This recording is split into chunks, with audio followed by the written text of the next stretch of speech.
What's up, everybody? This is Joe Uccello. I am the host of the Low Limit Futbol podcast. You can find us at Low Limit Futbol online. You can find me at JP Uccello online on Twitter as well. Just coming back at you with a reaction to the 1-0 victory for Juventus over Fiorentina at the Allianz Arena earlier today. Rescued again very, very late by none other than Juan Cuadrado in a 90th minute goal that many will say that the goaltender was suspect on it, but a very difficult shot to save and certainly a well-needed winner. You had Milinkovic going off for Fiorentina in somewhere around the 70th minute. I'll just check my notes here quickly, 73rd minute to be exact. And that kind of changed it a little bit for Juve, gave them a little more oomph to kind of move forward and ultimately take the match. First reactions for Juventus we're still in trouble. This is still an inconsistent side. It is a side that midweek looks like they could possibly win the Champions League, and weekend couldn't beat Spal if they were playing checkers one-handed. It is just an insane amount of variation from midweek to weekend that I think Allegri needs to still work on. Looking at Max Allegri again, seeing him come out in the 4-4-2 is not something that I think is a great idea. I'm not entirely in love or in hate with the team that he put out on the pitch. I mean, everyone will look at Adrien Rabiot and say that he doesn't belong. Unfortunately, the midfield, and this is something kind of we're talking to Martino Puccio about, is the midfield is just not deep enough at the moment. It doesn't have the right amount of players. I think right now, Locatelli and McKennie are probably two of the best midfielders we have. Dare I say you want to see Betancourt in there, but I'd like to see Allegri switch to a 4-3-3. And it was very, very obvious in this match that Fiorentina were forcing the issue. They were the better team, absolutely, in the first half. And for most of the second half, and really being undermanned after a while, really caused some problems.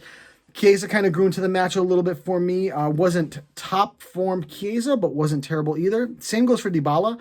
Alvaro Morata is probably offsides trying to catch a bus. It drives me crazy. You know, I tweeted it midweek against Zenit that the things that are guaranteed in life are death taxes and Morata fuori gioco.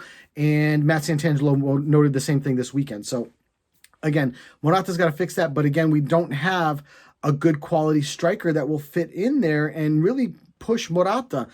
You've got Moise Kean right now who's injured. You've got Caio Jorge who was injured at the beginning of the season, hasn't really shown the form, but hasn't gotten the time to show the form. So it's really Alvaro Morata or bust for this team. But I really think the key here is that we need to see a change to the 4-3-3.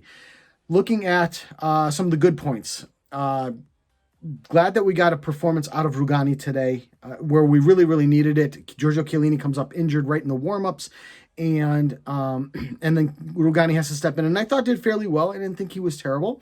Matthias de Ligt was fantastic. Vlahovic did not have a chance. I don't know if he got any shots on goal, but really de Ligt kind of put him in his back pocket and we called it a day.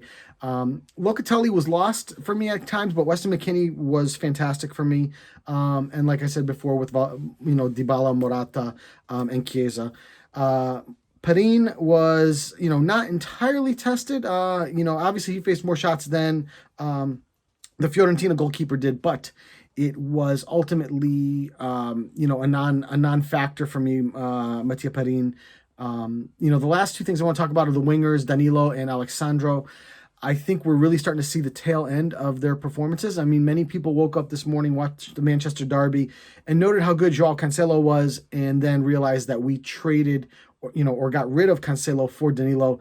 What a mistake that was. On the other side of the pitch, Alexandro is somebody that I think still has value, but I think we're starting to see the decline of Alexandro at the moment, and I think this is going to be one of the spots that Juve need to address, maybe even as soon as this winter window. I don't know what you'll get that will qualify for that, good quality piece, but I think they do need to look at something in that spot. And then I think moving forward in the summer, the needs are there, the midfield needs. Got to get rid of some of the dead weight. Aaron Ramsey, for one.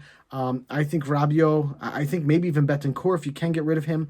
The interesting questions for me is going to be Kulusevski. What do they do with him?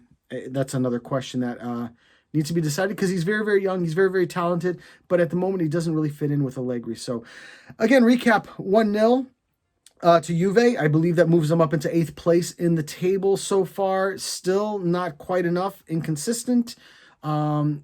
Back at the beginning of the year, I got it all wrong on Fiorentina, and I admit that. I thought Fiorentina was close to being relegated. Clearly, that's not the case. They're a very, very good team, and I think they're going to do very well and might challenge for some of those European spots. But the inconsistency with Juve still concern me. I'm glad they pulled out a win here. They really needed something, heroics from a guy that is starting to become, dare I say, a Juve legend in Juan Cuadrado. And I think moving forward, I think the team needs to become more consistent. I think Allegri needs to get away from the 4-3-3, maybe away from the 4-4-2 and turning it into a 4-3-3 or something there within, and move forward. So again, Joe Uccello, Low Limit Football. Thanks for listening, and everyone have a great weekend. Ciao.